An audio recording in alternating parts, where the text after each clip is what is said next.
Jadi sebenarnya ini adalah satu-satunya jalan tercepat supaya bisa sampai di atas. Karena kalau misalnya lewat bawah, itu kita harus muter 3 jam perjalanan. Saat ini, petualangan saya akan menuju salah satu desa tertinggi di Kabupaten Pinrang.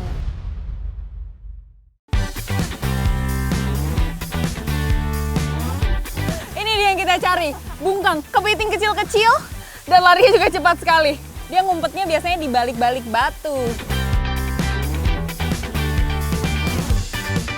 Dia dagingnya sedikit tapi wah mantap sekali nih untuk dinikmati.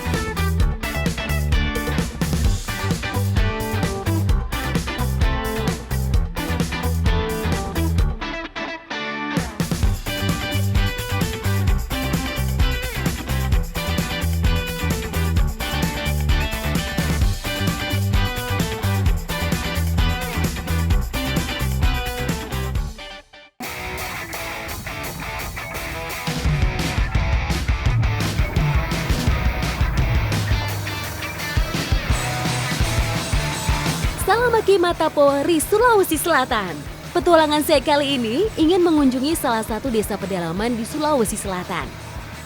Perjalanan ke lokasi harus menggunakan kendaraan khusus karena medan yang akan dilewati tidaklah mudah.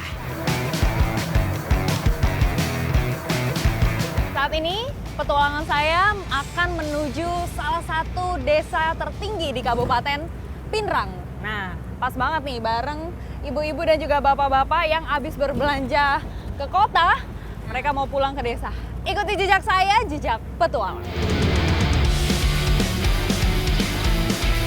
Kedatangan saya bertepatan dengan hari pasar, sehingga banyak warga desa yang turun untuk membeli kebutuhan pokok.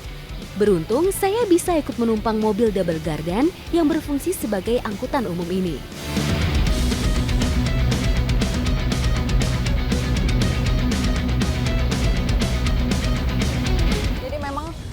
Biasanya warga di sana itu pergi berbelanja setiap 1 bulan sekali dan yang dibeli langsung sebanyak ini ya. Ada gas, ada pokoknya kebutuhan pokok semua ada. Oh, kalau tidak ada barang, 50. harganya 50.000 dari desa menuju kota ya. Iya. Tapi kalau ada barang penuh seperti ini bisa sampai 70.000.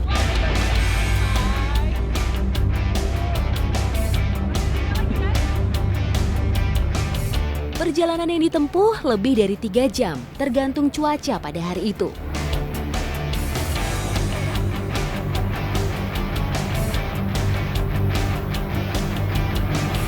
Menempuh medan perjalanan yang terbilang berat, kejutan di perjalanan pun menjadi cerita tersendiri.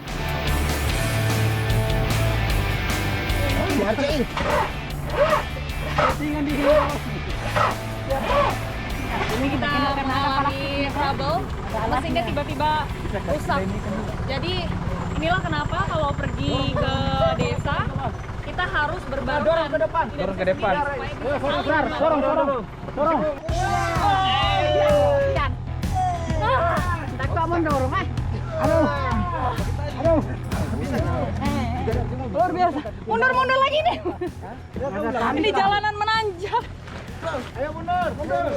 Ayo pindah. Awas, mundur. Lagi dan. Pindah. Ayo dorong. Biasa. Terus.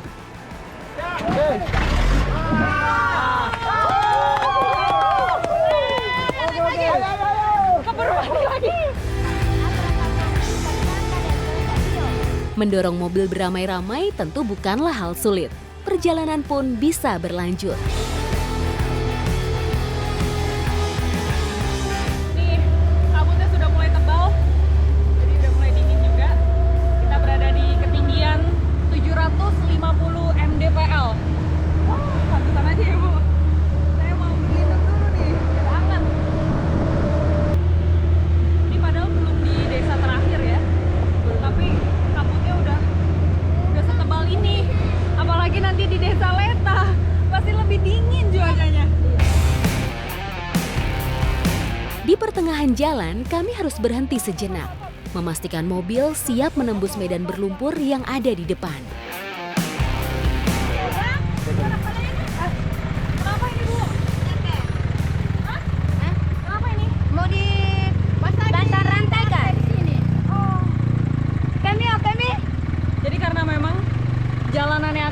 menanjak dan cukup ekstrim, makanya ban di sini harus dipasangin rantai supaya bisa melewati jalan yang berlumpur.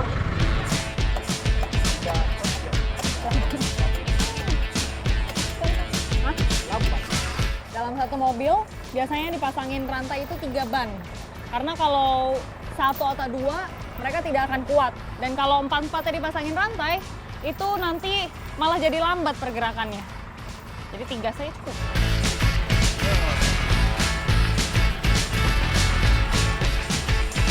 Sekarang bannya udah ready untuk melewati jalan yang penuh dengan lumpur.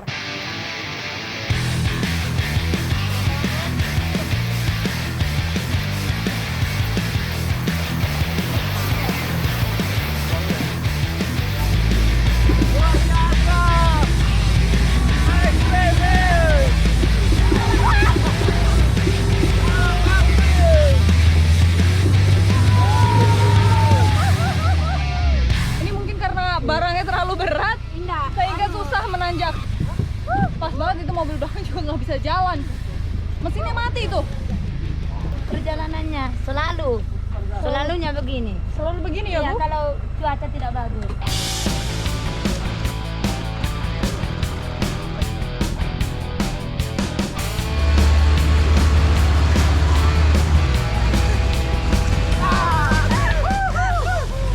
Ngeri, jadi kita ngumpet dulu di sini.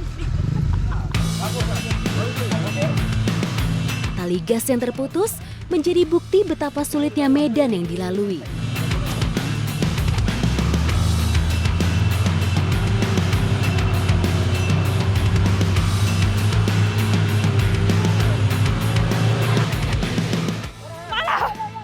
Ayo, dulu deh.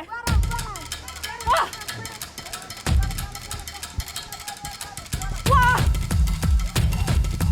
Tiba-tiba semua lari ada biawak katanya.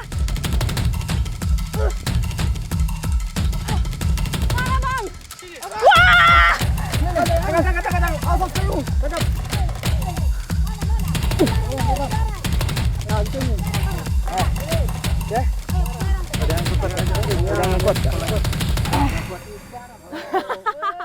Jadi ini dia yang dari tadi kita kejar-kejar. Biawak lewat ternyata. Kirain ada apa, Bang? Saya kaget tadi. Perjalanan saya dikejutkan dengan penemuan biawak yang biasa disebut puarang. Hewan ini memang sering melintas di jalur kendaraan maupun di perkampungan. Kita makan ini enak nih. Iya, beneran? serius. Begini enak loh. Emang pas juga sih, lagi lapar ini. Iya. Dibakar aja apa gimana? Dibakar benar. Dibakar langsung? Abang bawa ini pisau? Bawah, kita Oke. kunci dulu, Hah? terus kita bersihkan isi perutnya, langsung kita bakar aja.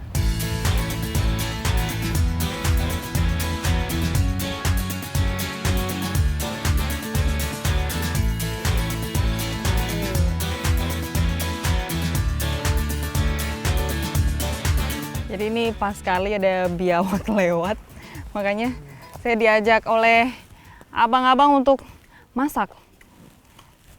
Karena pas banget untuk ganjel perut. Perjalanan masih panjang ya, Bang? Iya.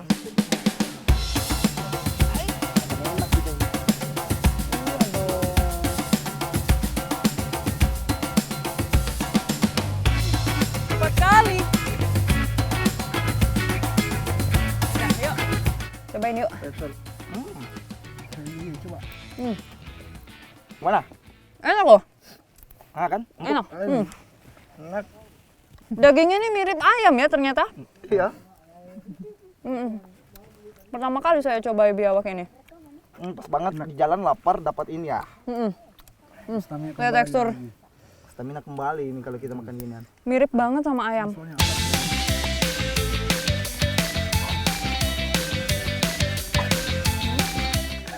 Dan memang biawak ini tuh sebenarnya manfaatnya banyak juga, bisa untuk mengobati penyakit asma. Terus apa? Sebagai stamina juga.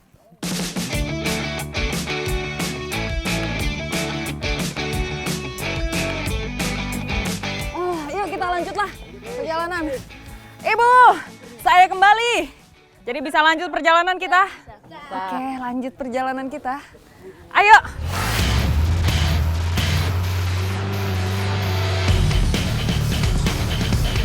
Hampir 5 jam perjalanan. Akhirnya saya sampai di Desa Leta. Sungguh perjalanan yang luar biasa. Akhirnya sampai juga nih di Desa Leta setelah menempuh perjalanan panjang sekali. Ikuti jejak saya, jejak petualang.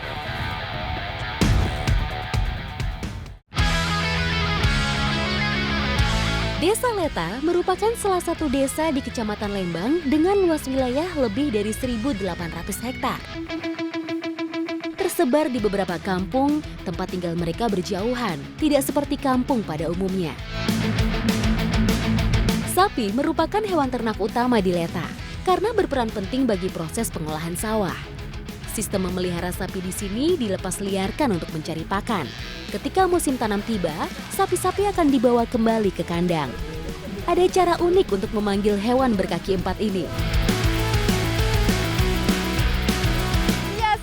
Sia. Jadi memang kalau di Desa Leta ini cara manggil sapi pakai nama sia. Padahal sia itu artinya garam ya.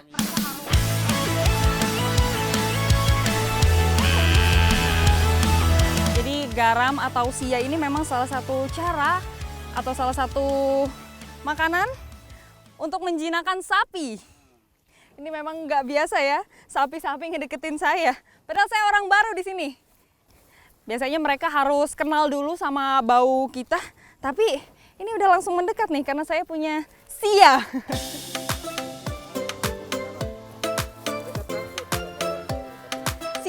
Sia. Nih coba ya, kalau saya jalan dia ngikutin nggak ya? Sia. Udah nggak kecium baunya ya? Sia. Ayo ikut aku, sia. Ada yang mulai ikut nih. Sia. Wah, kaget. Sia. Beruntung, kedatangan saya bertepatan dengan aktivitas masyarakat yang dilakukan setiap 4 tahun sekali, yaitu penandaan sapi. Belasan sapi digiring ke kandang tempat penandaan.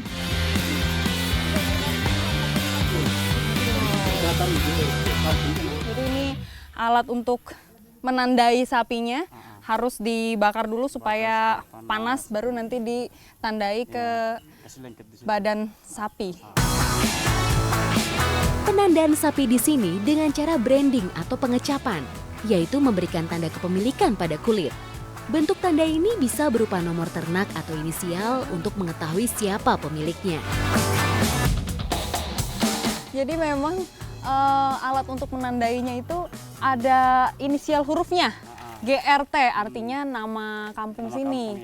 Oh berarti supaya tidak tertukar-tukar ya sapinya. Oh jadi satu kampung tandanya harus GRT ini. Garoto. Oh begitu. Kita panasin lagi.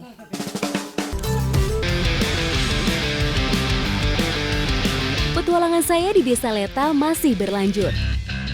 Kali ini saya mau mencari salah satu sumber pangan alternatif berupa umbi-umbian. Untuk mencarinya, kami harus pergi ke hutan dengan perjalanan yang menguji adrenalin. Untuk mendapatkan bahan pangan, kita memang harus berjalan ke atas sana. Jalurnya cukup ekstrim. Makanya saya bawa teman-teman dari Mapala. Gimana Bang? Aman ini? Selamat. Insya Allah aman. Ikuti jejak saya, jejak petualang. Adrenalin saya semakin terpacu melihat tangga yang hanya bersandar pada batuan tebing. Dan memang tangga ini cukup jauh ya jaraknya antara anak tangga satu dengan satunya lagi. Bahkan ada yang sudah tidak ada ini bolong. Jadi ekstrim memang.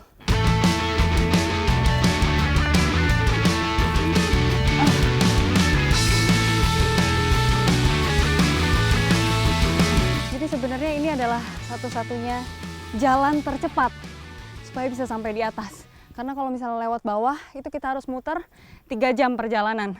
Lewat sini, 1 jam aja cukup.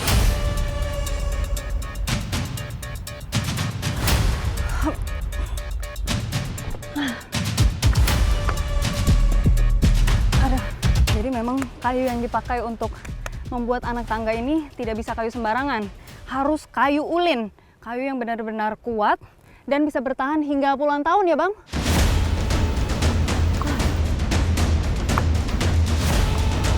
Nah, yuk naik.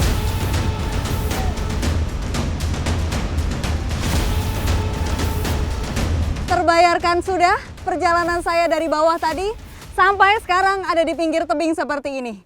Luar biasa pemandangannya. Ikuti jejak saya, jejak petualang.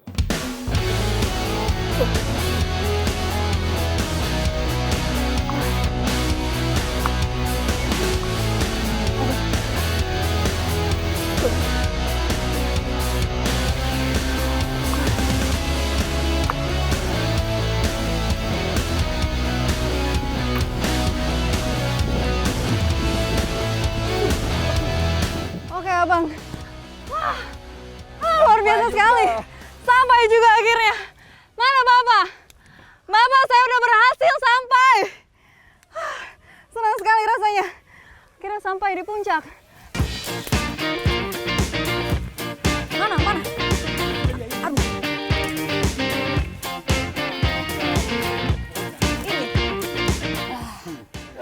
Ini sudah. Ini dia umbinya. Biasa disebut umbi gadung, tapi kalau di sini sebutannya adalah sikapa. Sikapa. Bentuknya memang ini ya, punya rambut, akar rambut ini loh. Sikapa atau umum disebut umbi gadung bisa tumbuh di hutan kering atau lokasi yang minim unsur hara. Tumbuh menjalar dengan tinggi mencapai 10 meter. Sikapa juga tumbuh baik di suhu antara 20 hingga 30 derajat Celcius. Ini memang tidak bisa ditarik dari atas karena dia punya batang itu berduri. Jadi kita harus gali-gali terus.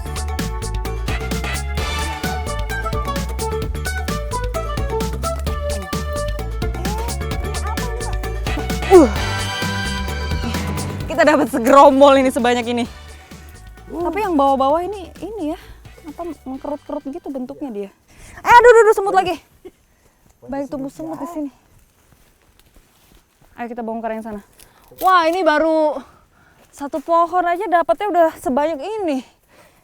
Jadi cara mengetahui kalau di dalam ini sudah banyak umbinya, itu dari daunnya.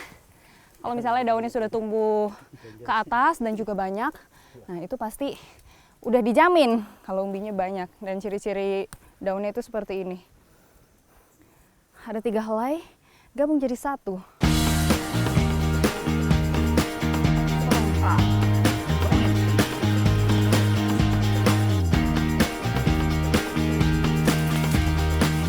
Oke, sudah banyak sudah ini. Sudah banyak ini ya? Banyak sudah ini. Aduh, saya turun.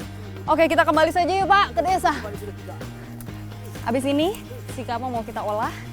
Supaya tidak beracun, seperti apakah olahnya? Ikuti jejak saya, jejak petualang.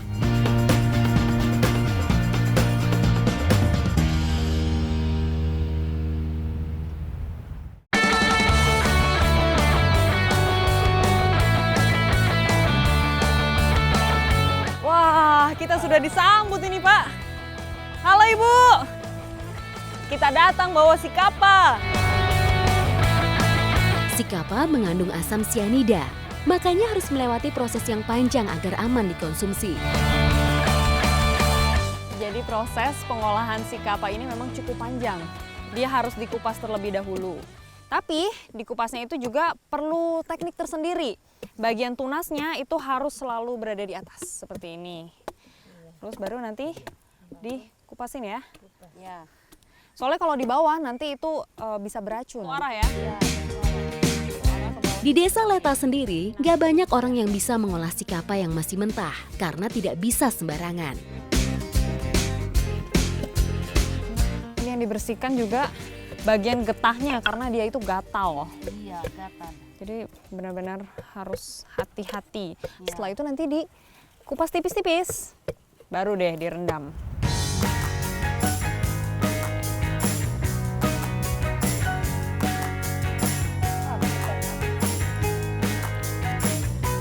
Dan cara motongnya juga tidak sembarangan. Bentuk tunasnya, tadi mana? Nah, bentuk tunasnya yang di atas ini harus ditidurkan. Barulah kita bisa mulai parut. Potong-potong. Karena kalau tidak, itu bisa beracun. Mual ya. Mual-mual, muntah-muntah nanti itu bahaya.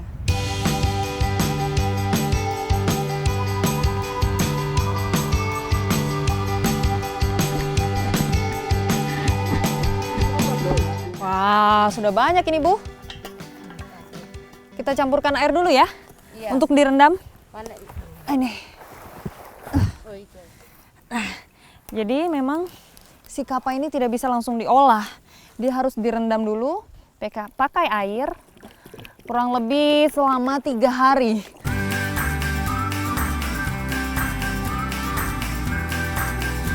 Nah, kalau yang ini hasil yang sudah direndam kemudian dikeringkan. Tapi kalau mau diolah, ini dia. Yang kering tadi kita rendam selama setengah jam, baru habis itu bisa dikukus. Si kapa lalu direbus agar teksturnya menjadi lebih lunak dan lembut. Makanan ini biasanya disandingkan dengan sop khas dari Desa Leta.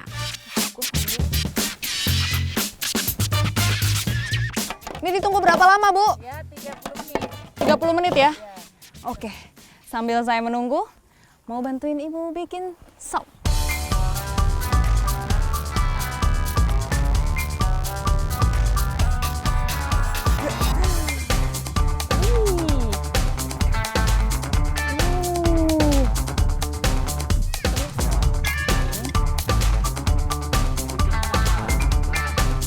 Nah, lengkap sudah ini. Soko si kapa dicampur dengan sup. Langsung saya cobain aja nih.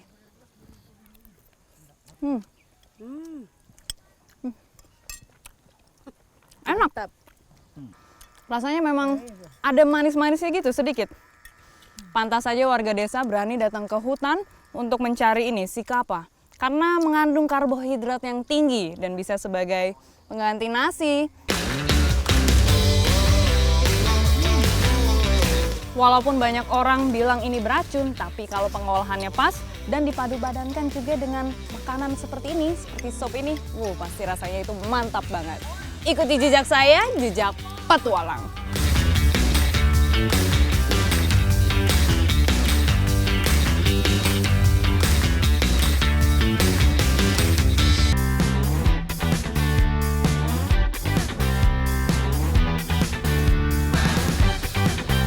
Petualangan saya tidak hanya mencicipi pengganti makanan pokok saja.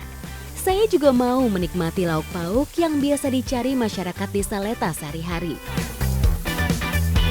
Salah satu aktivitas warga Desa Leta adalah mencari bungkang. Dan nyarinya memang di pinggir-pinggir sungai atau air terjun seperti ini. Ikuti jejak saya, jejak petualang.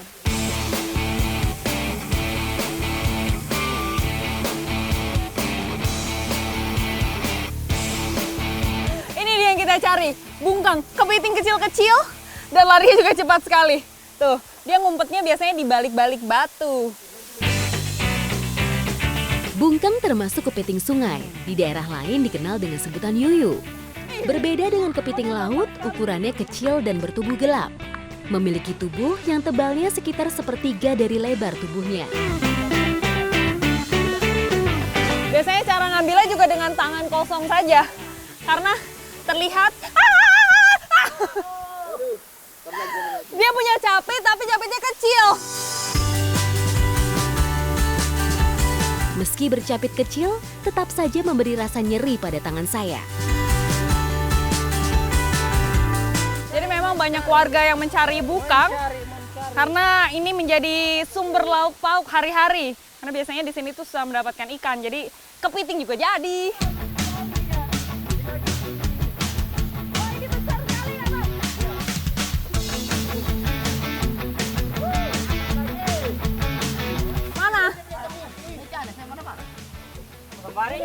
Oh ini.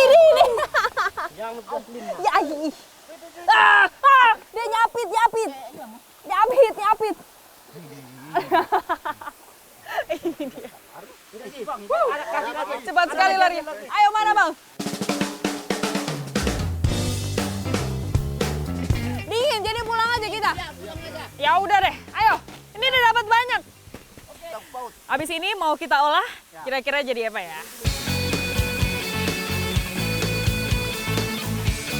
Bungkang harus dicuci terlebih dulu untuk membersihkannya dari kotoran. Oh, abang ini kepitingnya sudah dicuci.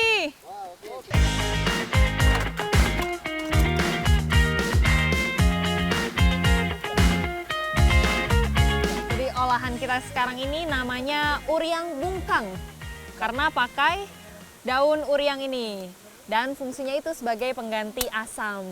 Jadi kalau di sini cukup menggunakan bumbu yang sederhana saja sudah bisa jadi olahan makanan yang enak. Bapak kasih masuk bumbunya. Sudah bisa ini? Wah, warnanya aja sudah berubah seperti ini nih. Mulai dari kuahnya sampai kepitingnya. Berarti bumbu sudah siap untuk dimasukkan.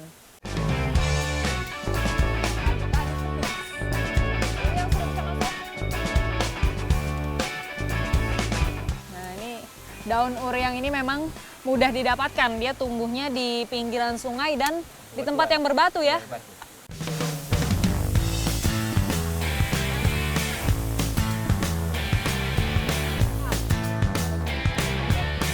Tidak perlu waktu lama, uriang bungkang siap disajikan. Apa perpaduan antara asin, asam, dan dagingnya yang manis. Aduh. Lahap semua makan ya?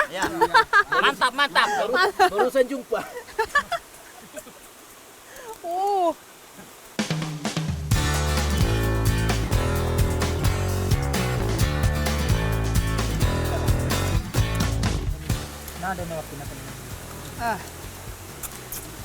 Dia dagingnya sedikit tapi wah mantap sekali nih untuk dinikmati. Apalagi kuahnya itu meresap sampai ke dalam-dalam. Walaupun Desa Leta ini jauh dari kota dan juga pasar, tapi kita tetap bisa menikmati hasil alamnya. Mulai dari hutan, bahkan sampai air terjun seperti ini aja bisa ada yang kita manfaatkan. Banyak sekali kan? Ikuti jejak saya, jejak petualang.